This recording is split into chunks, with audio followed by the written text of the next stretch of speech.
ये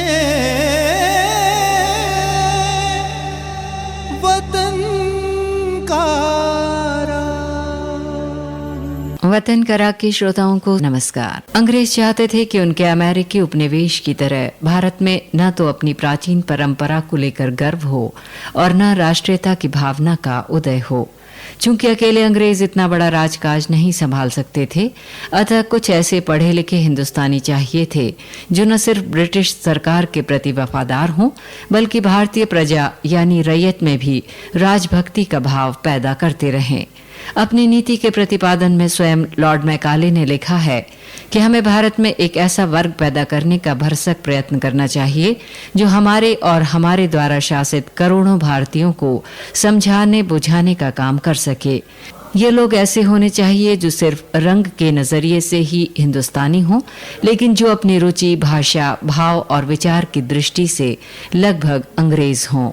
Lord Macaulay के विचार को सन 1853 तक काफी कुछ अमली जामा पहना दिया गया। 7 मार्च 1835 को लॉर्ड विलियम बेंटिंक ने आदेश दिया कि शिक्षा प्रसार के लिए जो भी धन मंजूर किया है वो सिर्फ अंग्रेजी शिक्षा पर ही व्यय किया जाए। 18 साल बाद 5 जुलाई 1853 को प्रोफेसर H.S. विल्सन ने ब्रिटिश पार्लियामेंट की सिलेक्ट कमेटी के सामने बयान दिया कि वास्तव में हमने अंग्रेजीदां लोगों की एक ऐसी पृथक जाति बना दी है जिन्हें अपने देशवासियों से जरा भी सहानुभूति नहीं है। इतिहासविद डॉक्टर डफ ने इस नीति की सराहना करते हुए ब्रिटिश सांसदों को बताया कि हम भारत में वही कर रहे हैं जो रोमन विजेता अपने साम्राज्य में करते थे, यानी विजित कौम की भाषा और संस्कृति, शिक्षा और सभ्यता को रौंद कर ये साबित करना कि रोमन सभ्यता ही सर्वश्रेष्ठ है। Professor H. हॉलमैन ने अपनी 1820 में प्रकाशित पुस्तक इंग्लिश नेशनल एजुकेशन में साफ लिखा है कि अंग्रेजों ने आयरलैंड के अंदर भी यही नीति अपनाई थी कि जहां तक संभव हो आयरिश भाषा का तिरस्कार करो और वहां के लोगों को अंग्रेजी तौर तरीकों में ढाल दो।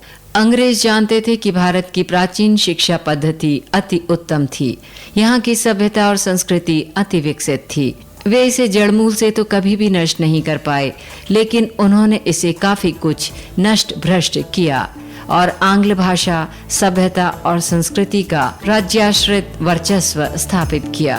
सदियों के अत्याचारों की मूल व्यथा है आज जगी, सदियों के अत्याचारों की मूल व्यथा है आज जगी। विप्लव तेरे परशुगरों से शोषण पथ में आग लगी, सदियों के अत्याचारों की मूल व्यथा है आज जगी, सदियों के अत्याचारों की मूल व्यथा है आज जगी। धुआंधार हो उठा व्योम में धूम्र के तुसे छाए हैं,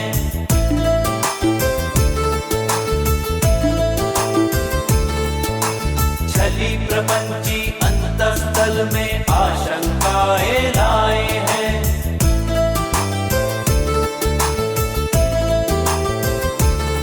सदियों के अत्याचारों की मूल व्यथा है आज जगी, सदियों के अत्याचारों की मूल व्यथा है आज जगी।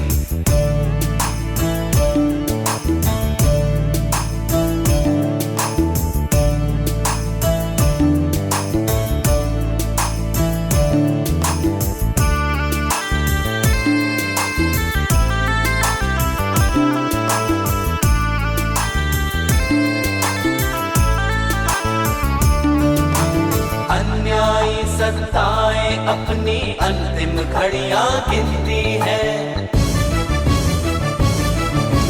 आंख तरेले भौं मरोले ऐठ भरी कुछ कहती है।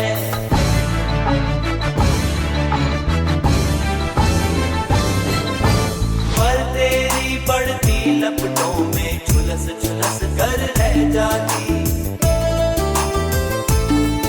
अपने अभिशापों से अपनी मौत मरे वे बिल खाती। सदियों के अत्याचारों की मूल व्यथा है आज जगी, सदियों के अत्याचारों की मूल व्यथा है आज जगी।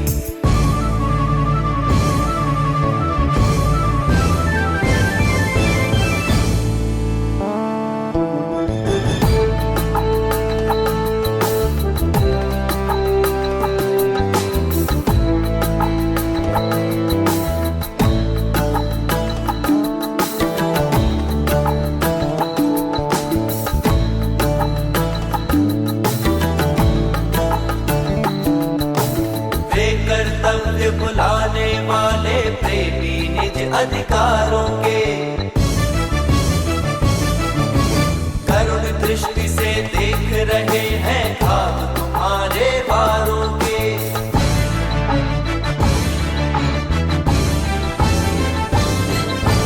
हीरों को कंकड़ समझे थे, आज वही मुहताज बने। श्रम को निंदित समझ रहे थे, आज वही श्रम सुधा बने। सदियों के अत्याचारों की मूल व्यथा है वतन का। सन 1853 में लॉर्ड मैकाले के बहनोई सर चार्ल्स ट्रेवेलियन ने भारत की शिक्षा प्रणालियों के राजनीतिक परिणाम विषयक पर एक प्रपत्र प्रस्तुत किया। इस प्रपत्र का सारांश था, भारत में हिंदू और मुसलमान दोनों हमारे विरोधी हैं और अपने अतीत तथा अपने महापुरुषों से प्रेरणा लेते हैं, लेकिन जिन भारतीय युवकों को अंग्रेजी शिक्षा और नौकरियां दी गई हैं और जिन्होंने हमारा रहन सहन अपनाया है, वे देशी साहब हमारा साहित्य पढ़कर एक ओर हमें विदेशी नहीं मानते और दूसरी तरफ हमारी सभ्यता संस्कृति को ऊंचा मानकर हमारे महापुरुषों से प्रेरणा लेते हैं और उन्हें उद्धृत करना अपनी विद्वता समझते हैं। सेना के बाद ये लोग हमारी सबसे सशक्त रक्षापंथी हैं। 19वीं सदी के प्रारंभ में जो पाश्चात्य विद्वान भारतीय भाषा, साहित्य और संस्कृति के अध्येता और प्रशंसक थे, उनकी अग्रिम पंक्ति में थे जर्मन विद्वान मैक्स मुलर। एक ब्रिटिश सांसद सर कैर हार्डी ने अपनी किताब इंडिया में मैक्स मुलर को उद्धृत करते हुए लिखा है, मैक्स मुलर ने बंगाल पर ब्रिटिश आधिपत्य के पहले की शिक्षा व्यवस्था पर एक अतिसार गर्भित और व्यापक रिपोर्ट बनाई। उन्होंने बताया कि उस समय यानी 1757 के पहले बंगाल में 80,000 देशी पाठशालाएं थीं, जिनमें हिंदी, बांग्ला, संस्कृत, उर्दू, फारसी और गणित जैसे विषय पढ़ाए जाते थे। सूबे की तत्कालीन आबादी के हिसाब से शालाओं का अनुपात 300 की जनसंख्या पर एक पाठशाला का बैठता था। आमतौर पर सब बच्चे पढ़ना, लिखना और हिसाब लगाना जानते थे। Reading, writing and maths. प्रसिद्ध इतिहासविद जेम्स लुडलो ने अपनी किताब हिस्ट्री ऑफ ब्रिटिश इंडिया में भारत की प्राचीन शिक्षा पद्धति की 4 विशेषताएं बताई हैं और साफ लिखा है कि इन्हें ईस्ट इंडिया कंपनी ने अपने इलाकों में सुनियोजित ढंग से खत्म किया। लुडलो ने 4 प्रकार की शिक्षा संस्थाओं का उल्लेख किया। पहला, असंख्य ब्राह्मण आचार्य अपने अपने घरों पर अपने शिष्यों को शिक्षा देते थे। ये सर्वथा निशुल्क थी और ये गुरु शिष्य परंपरा के चलन का स्वरूप थी। दूसरा, अनेक प्रमुख नगरों में संस्कृत पठन पाठन के लिए स्वयंसेवी संस्थान थे। उन्हें टोल या विद्यापीठ कहते थे। यहाँ आचार्य विधि विधान से वेद पाठियों को शिक्षित करते थे। तीसरा, उर्दू और फारसी की शिक्षा के लिए स्थान स्थान पर मकतब और मदरसे थे, जिनमें हिंदू और मुसलमान बालक समान रूप से शिक्षा ग्रहण करते थे। यहाँ अध्यापक को मौलवी कहते थे। इनका व्यय समाज उठाता था। लोग इनका खर्च देना पवित्र सबाब यानी पुण्य कार्य मानते थे। चौथा, इनके अलावा देश के प्रत्येक छोटे से छोटे गांव में शिक्षा के लिए कम से कम एक पाठशाला जरूर होती थी। इसका संचालन पंचायत करती थी। ये प्रथा तब तक बराबर लागू रही जब तक ईस्ट इंडिया कंपनी ने भारत के बुनियादी ढांचे यानी ग्राम पंचायतों को नष्ट नहीं कर दिया।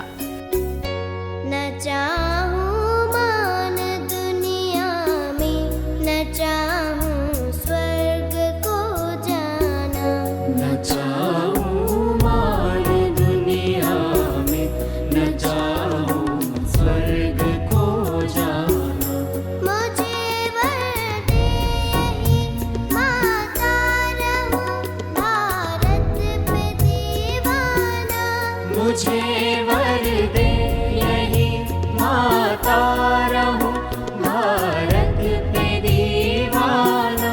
न चाहूं मान दुनिया में, न चाहूं स्वर्ग को जाना। न चाहूं मान दुनिया में, न चाहूं स्वर्ग को जाना।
डॉक्टर केन एंडरवेल एक पादरी थे।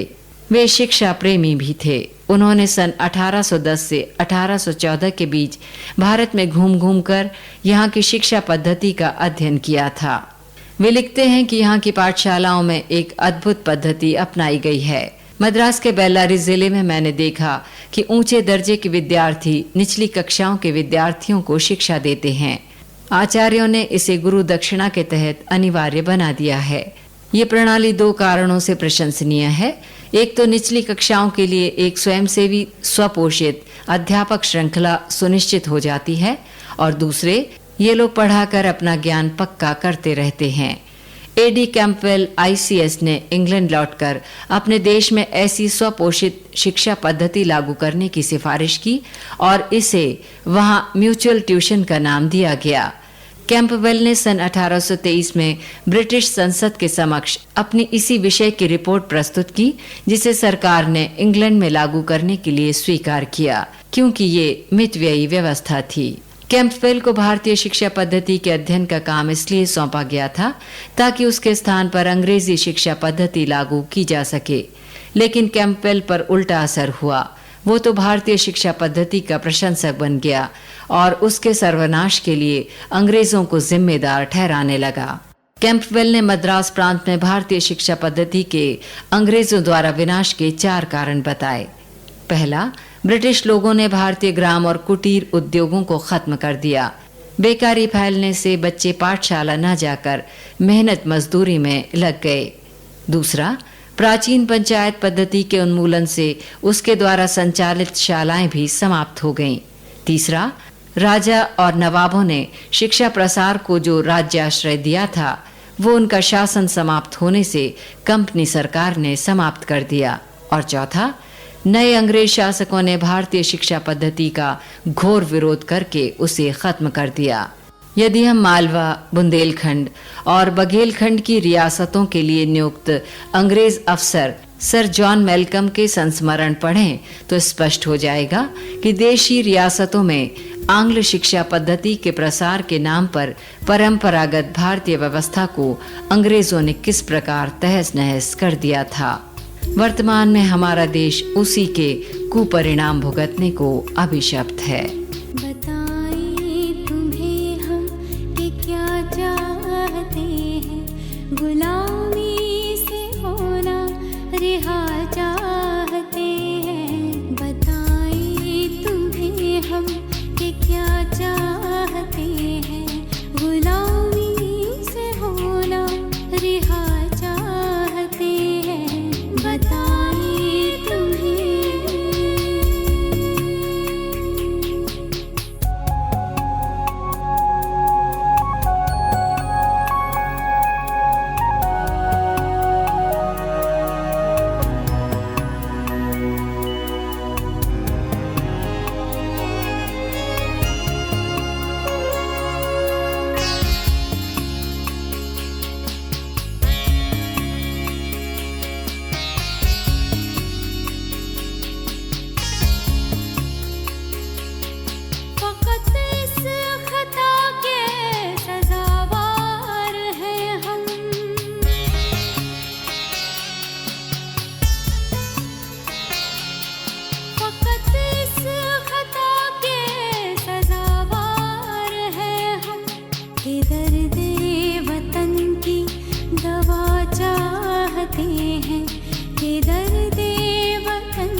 रिहा चाहते हैं, बताइए तुम्हें।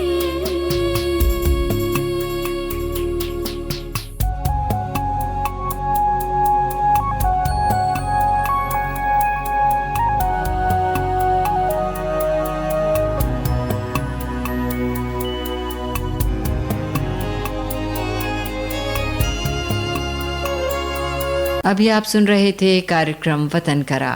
ये वतन का